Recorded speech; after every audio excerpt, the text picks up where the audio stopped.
My name is Gabrielle Querrard, and you're watching Yellow Cedar.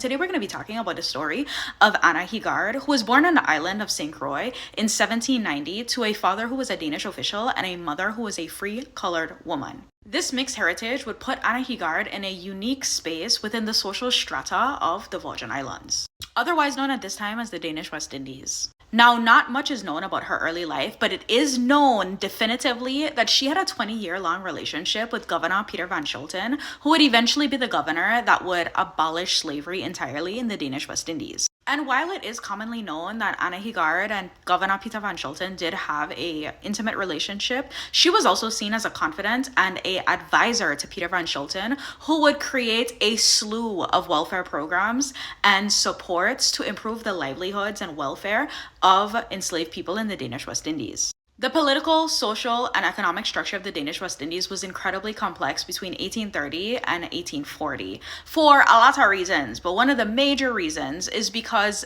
at this point in time, the British Virgin Islands has already abolished slavery. All the while, just across the water, there is still active enslavement happening in the Danish West Indies.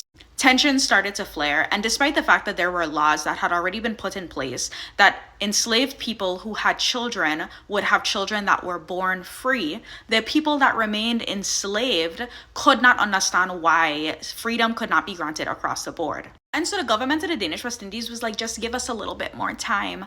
And the enslaved people in the Danish West Indies was like, actually, no, time's run out. And so on July 3rd, 1848, a rebellion of sorts broke out. And the enslaved people gave Governor Peter van Schulten an ultimatum. Is either you free us today or we will burn everything to the ground. And Peter van Schulten, who had already had an inclination that during his governorship he was going to abolish slavery anyway, in advisement of Anna Heegaard, they finally were like, okay, all unfree in the Danish West Indies are from today emancipated. Anna Heegaard, a mixed woman during the time of slavery in the Danish West Indies, is seen as a hero in the Virgin Islands. And just recently, in the last couple of years, her remains were brought from Denmark back to the Virgin Islands in ceremonial fashion, where she was buried back in the ground, and you can visit her grave and pay your respects to this day. Now, I think the story of Anna Heegaard is like really interesting because she came up during a time where she was a mixed woman and by all means had no real access to power. Except she was able to use her proximity to the Danish governor